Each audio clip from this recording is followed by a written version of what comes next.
நான் ஒன்னும் உன்னை வேலையெல்லாம் விட சொல்லல. இப்படி எல்லாம் ட்ரெஸ் பண்ணா பின்னால தேவையில்லாத பிரச்சனையில கொண்டு போய் விடுமோன்னு தான் நான் யோசிக்கிறேன். நான் கட்டுப்பாடோட இருக்கும்போது என்ன மீறி என்ன வந்துரும்?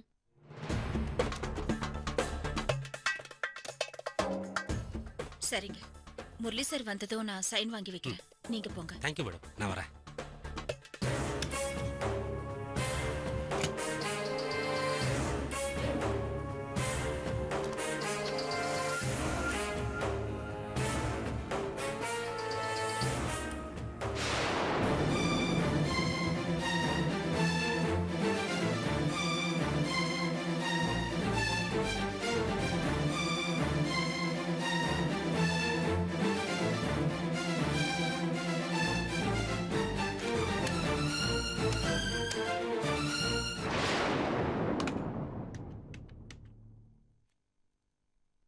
முரளி சார் வந்த உடனே என் கேபினுக்கு வர சொல்லுங்க. Okay madam.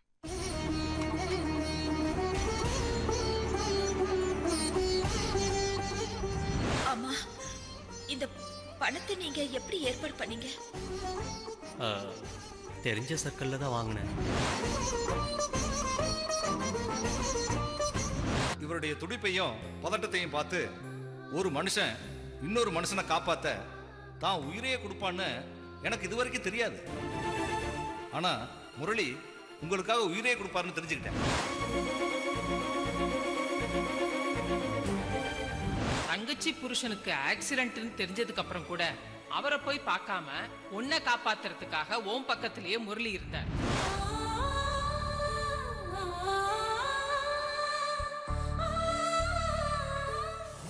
Good morning sir. Good morning. Good morning sir. Good morning. Madam உங்களை கேபினுக்கு வர சொன்னாங்க. இதை என் டேபிள் வச்சிரு. Okay sir. Excuse me madam. வாங்க. Good morning madam. கூப்பிட்டீங்கன்னு சொன்னாங்க, அதுதான். உட்காருங்க முரளி. பரவாயில்ல. ஆமா, அம்மா எப்படி இருக்காங்க? டிஸ்சார்ஜ் ஆயிட்டாங்களா? உடம்பு எப்படி இருக்கு? இல்ல, இன்னும் டிஸ்சார்ஜ் ஆகல. இப்போ உடம்பு பரவாயில்ல, நல்லா பேசுறாங்க. கூடிய சீக்கிரத்துல டிஸ்சார்ஜ் பண்ணிடுவாங்க. நீங்க எதுக்காக இப்ப ஆபீஸ்க்கு வந்தீங்க? ஹாஸ்பிட்டல்ல இருந்து அம்மாவை கவனிச்சுக்க வேண்டியதானே? இல்ல முரளி, ஹெட் ஆபீஸ்ல இருந்து அர்ஜென்ட்டா ஒரு ரெஃபரன்ஸ் கேட்டு ஃபோன் பண்ணாங்க, அதனால தான் வந்தேன். சரி, என்ன எதுக்கு வர சொன்னீங்க? நீங்க பொய்யெல்லாம் சொல்லுவீங்களா முரளி? பொய்யா? நானா? யாருகிட்ட நான் பொய் சொன்னேன்? எப்போ? அதெல்லாம் இருக்காது மேடம். நீங்க வேற யாருக்கிட்டையாவது சொல்லி இருந்தா எனக்கு எப்படி தெரியும்? என்கிட்டயே உண்மையை மறைச்சு ஒரு பெரிய பொய் சொல்லிருக்கீங்க, அதனால தான் கேக்குறேன். புரியல மேடம், வெளிப்படையா சொல்லுங்க. சரி, ஓப்பனாவே கேக்குறேன், எதையும் மறைக்காதீங்க. எங்க அம்மா ஆபரேஷனுக்கு 6 லட்சம் ரூபாய் கொடுத்தீங்கல்ல, அந்த பணம் எங்க இருந்து வந்தது? அத பத்தி இப்ப எதுக்கு மேடம் கேக்குறீங்க? இப்பதானே எனக்கு உண்மை தெரிஞ்சிருக்கு.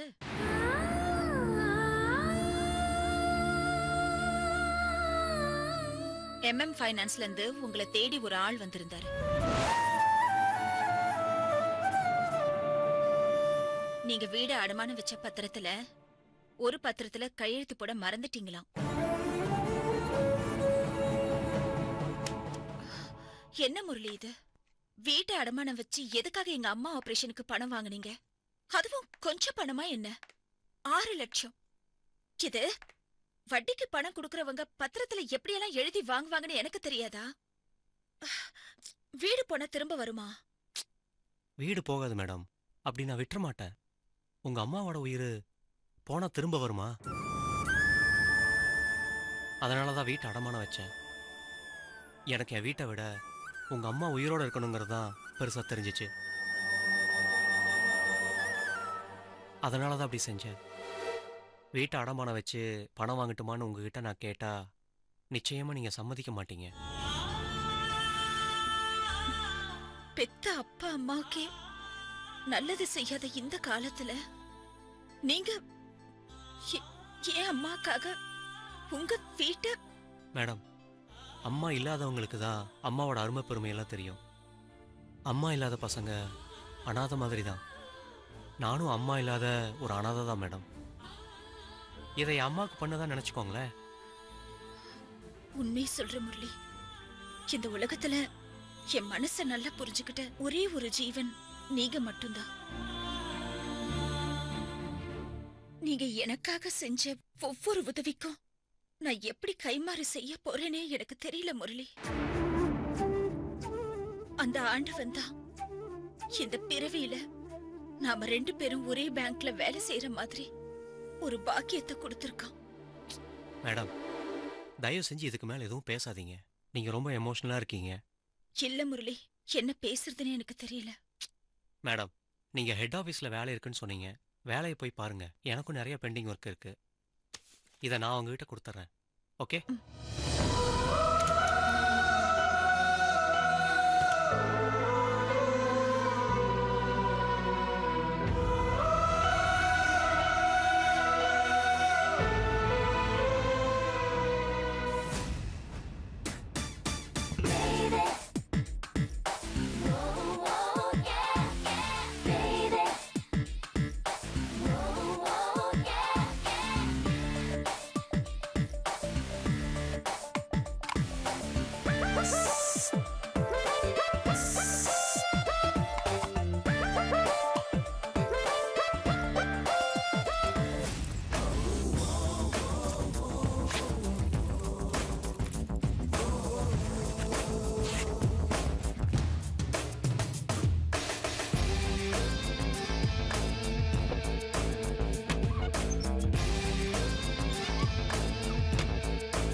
என்னங்க?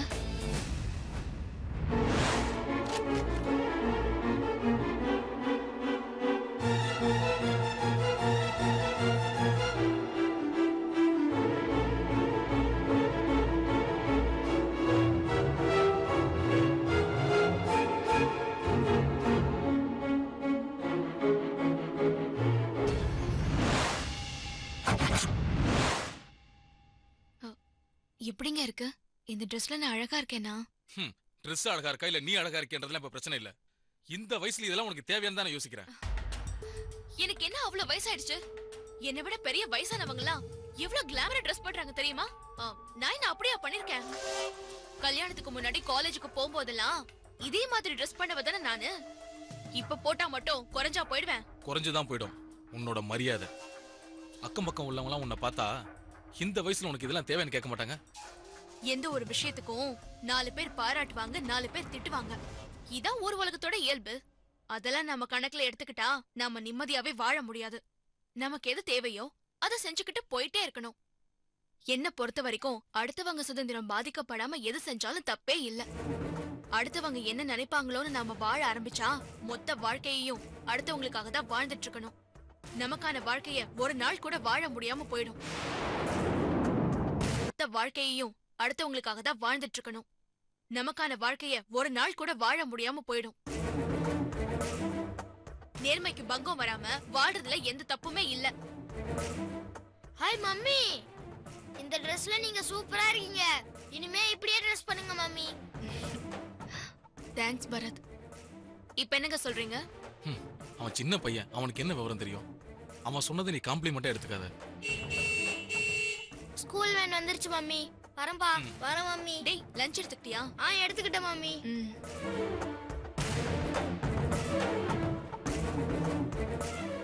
என்னங்க, எனக்கு மாடர்னா ட்ரெஸ் பண்ண பிடிச்சிருக்குங்க. நமக்கு பிடிச்ச மாதிரி கொஞ்ச காலம் தான் வாழ முடியும்.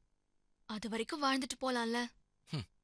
எனக்கு பிடிக்கல, ஆனா உனக்கு பிடிச்சிருக்குங்கிற உன் சந்தோஷத்தை நான் தடை போட விரும்பல. தேங்க்ஸுங்க. எங்க கார் வந்துருச்சுன்னு நினைக்கிறேன். நான் கிளம்புறேன். போயிட்டு வா. பாய்.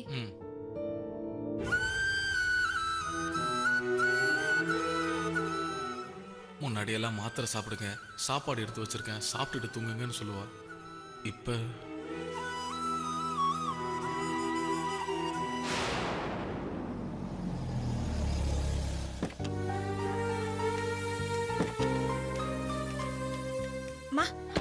மெதுவாமா. இந்தாப்பா.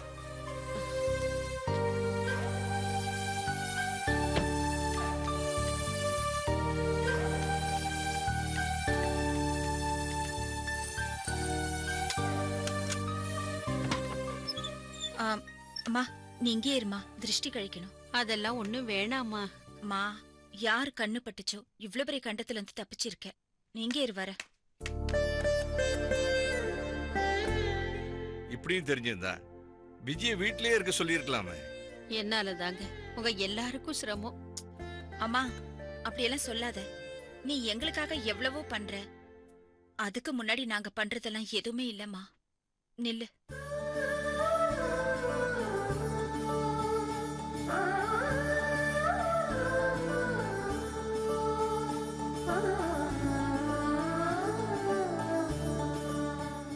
சரிம்மா, போ உள்ள போ. வா மீனாட்சி, பாத்து வா. கூட்டு போ. மெதுவா.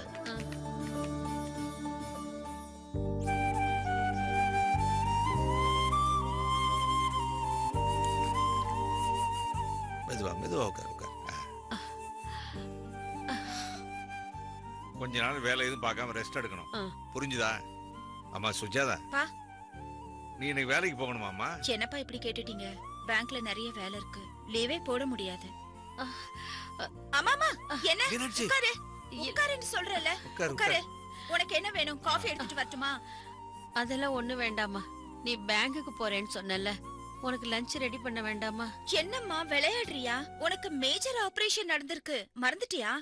இது பாரு, நீ வந்து பூர்ணமா குணமாகுற வரைக்கும் எந்த வேலையும் செய்யக்கூடாது. நீ உள்ள போய் ரெஸ்ட் எடுத்துக்கோ. அப்பா, அம்மா உள்ள கூட்டிட்டு போங்க. நான் தான் குணமாயிட்டேன்லம்மா.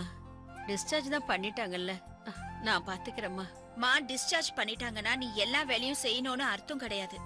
உனக்கு மேஜர் ஆபரேஷன் நடந்திருக்கு. ஆபரேஷன் முடிஞ்சதுனால நீ கம்ப்ளீட் ரெஸ்ட் எடுக்கணும். நான் பாத்துக்கிறேன்னு சொல்றேன்ல. அப்பா, நீங்க அம்மா உள்ள சுஜாதா சொல்றால மீனாட்சி, எழுந்துரு. வா பாத்து. பாத்து. இந்தாங்கப்பா, புடிங்க. மெதுவா மெதுவா. வா.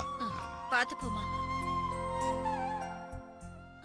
மீனாட்சி, சுஜாதா சொன்னதெல்லாம் கேட்டேல்ல. நல்லா ரெஸ்ட் எடுத்து உடம்ப பத்திரமா பாத்துக்கோ, சரியா? உட்காரு. மெதுவா மெதுவா மெதுவா. பார்த்து உட்காரு. மெதுவா சாஞ்சி படுத்துக்கோ. மெதுவா மெதுவா. ஏன் மீனாட்சி, படுத்து ரெஸ்ட் எடுக்க வேண்டியதானம்மா? இல்ல பரவாயில்லங்க.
இந்தாம்மா, ஜூஸ் சாப்பிடு. சாப்பிடுமா. என்னாலதான் உங்களுக்கு எல்லாருக்கும் சிரமம். என்னம்மா இது? சிரமம் கஷ்டம்னு அப்போ இருந்தே சொல்லிட்டு இருக்க. இந்த மாதிரி நேரத்துல ஒரு வாரம் லீவு போட்டு நான் உன் பக்கத்திலே இருந்து உன்னை கவனிச்சுக்க முடியலையேன்னு எனக்கு தாம்மா கஷ்டமா இருக்கு. இப்படி எல்லாம் பேசாத, சாப்பிடு. என்ன மீனாட்சி, எதுக்கு சுஜாதா மனசை சங்கடப்படுத்துற? சாப்பிடு. அம்மா சுஜாதா, புது பிசினஸ் விஷயமா நான் கொஞ்சம் வெளியே போக வேண்டியிருக்குமா? வெளில போகணுமா? இல்லப்பா, அம்மா பூர்ணமா குணமாகற வரைக்கும் நீங்க எங்கேயும் போக வேண்டாம். அம்மா பக்கத்திலே இருந்து அவங்க வேலைக்கு சாப்பிடுறாங்களான்னு மருந்தெல்லாம் கொடுத்து நீங்க தான் பாத்துக்கணும். என்னம்மா அப்படி சொல்லிட்ட? உங்க அம்மாவை கவனிச்சுக்கிறது ஒன்றும் பெரிய பிரச்சனையே இல்லை. ஆனா என்னோட பிசினஸ் என்ன ஆகுமோன்னு ஒரே. அப்பா, என்ன பெரிய பிசினஸ்? அதெல்லாம் ஒண்ணுமே இல்ல. நீங்க அம்மா பக்கத்திலே இருந்து அம்மாவை நல்லபடியா கவனிச்சுக்கோங்க, அதுவே போதும்.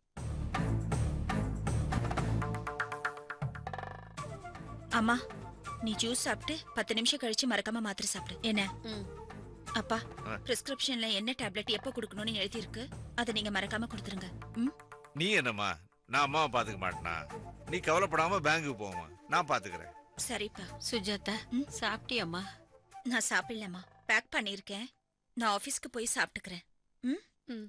பா, ஏதாவது ஒண்ணுனா எனக்கு உடனே கால் பண்ணுங்க, நான் வந்துடுறேன். சரிம்மா. வரேம்மா. வாம்மா.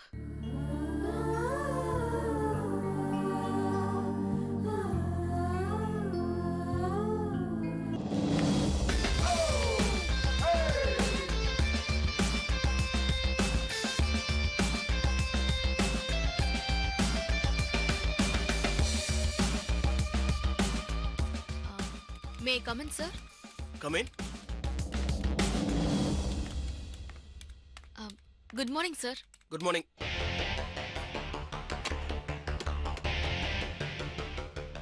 ஹலோ பிருந்தா. ஓ சரி. யார் நீங்க? உங்களுக்கு என்ன வேணும்? சார் விளையாடாதீங்க, நான் தான் உங்க பிருந்தா.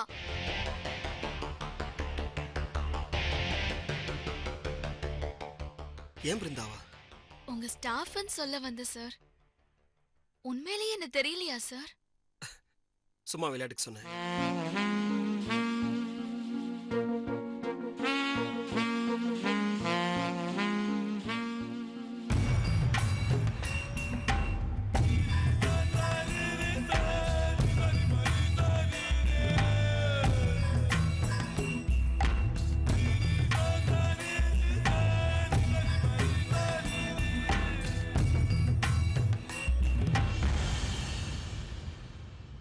உண்மையிலே இந்த ட்ரெஸ்ல சூப்பரா இருக்க.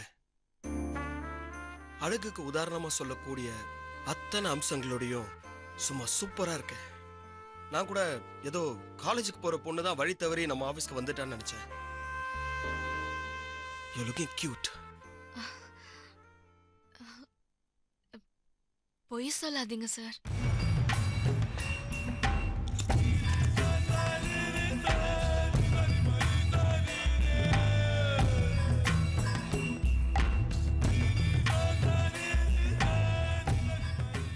உண்மையிலேயே நீ ரொம்ப அழகா இருக்க. 10 வயசு குறைஞ்ச மாதிரி இருக்க. எத்தனை நாளா சேலைக்குள்ள இவ்வளவு அழகா மறைச்சு வச்சிருந்திருக்க. What a beauty. Blue diamond.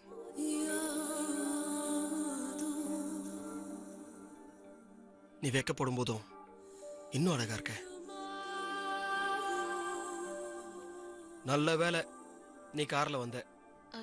ஏன் பஸ்ல வந்தா என்ன சார்? சொன்னா தப்பா எடுத்துக்க மாட்டியே. பஸ்ல இருந்த அத்தனை பேரும் உன் அழகை பார்த்து ரசிச்சு சைட் அடிச்சிருப்பாங்க.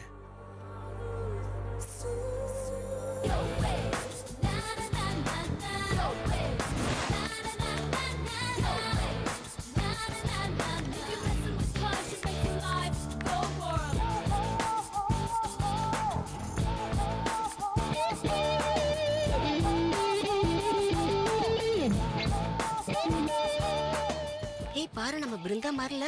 ஆமாடி. ஏய் பிருந்தா. பிருந்தா சூப்பரா இருக்கு இந்த Dress. தேங்க்ஸ்கா. உன்ன அடையாளமே தெரியல. சினிமா ஸ்டார் மாதிரி ஜொலிக்கிற. எனக்கும் இதே போல Dress போடணும்னு ஆசை. ஆனா என் வீட்டுக்காரரு ஒரு சாமியாரு, ரசிக்க தெரியாதவன். இந்த விஷயத்துல நீ கொடுத்து வச்சவ பிருந்தா. சரி, எங்களுக்கு டைம் ஆச்சு, நாங்க போறோம். பிருந்தா.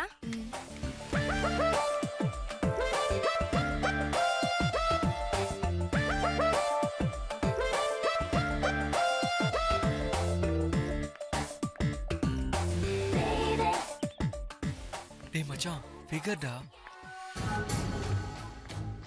பாவாடை தாவணியில் பார்த்த உருவமா, பூவாடை வீசி வர பூத்த பருவமா, பூத்த பருவமா.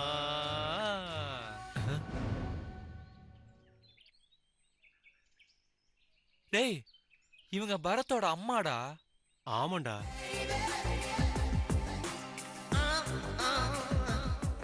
ஏங்க, இந்த ட்ரெஸ்ல உங்களை பார்த்த உடனே பரத்தோட அக்கா மாதிரியே இருக்கீங்க. இந்த ட்ரெஸ்ல பார்த்ததும் 10-15 வயசு குறைஞ்ச மாதிரியே இருக்கீங்க. நீங்க இப்ப கூட காலேஜுக்கு போலாங்க. டேய் மச்சான், போதுண்டா, வாடா.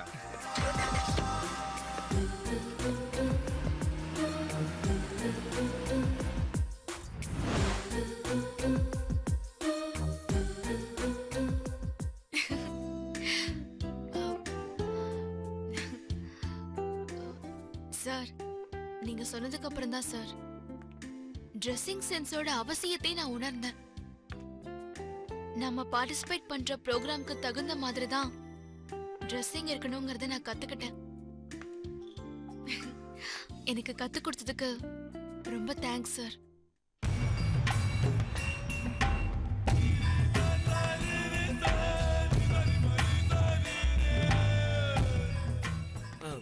எவ்வளவு சீக்கிரம் தேங்க்ஸ் சொன்ன எப்படி? இன்னும் நான் உனக்கு கற்றுக் கொடுக்க வேண்டியது நிறைய இருக்கு. அதை நான் உனக்கு கற்றுக் கொடுத்ததுக்கு அப்புறம் நீ சந்தோஷப்படுவ. அந்த சந்தோஷத்தை நாம 2 பேரும் சேர்ந்து பகிர்ந்துக்கலாம்ல? ஓகே சார், உங்ககிட்ட ட்ரெஸ்ஸை காட்டிட்டு போலான்னு தான் வந்தேன். காமிச்சிட்டேன், காம்ப்ளிமெண்ட்டும் வாங்கிட்டேன். இதே சந்தோஷத்துல நான் வேலையை போய் பார்க்கறேன் சார்.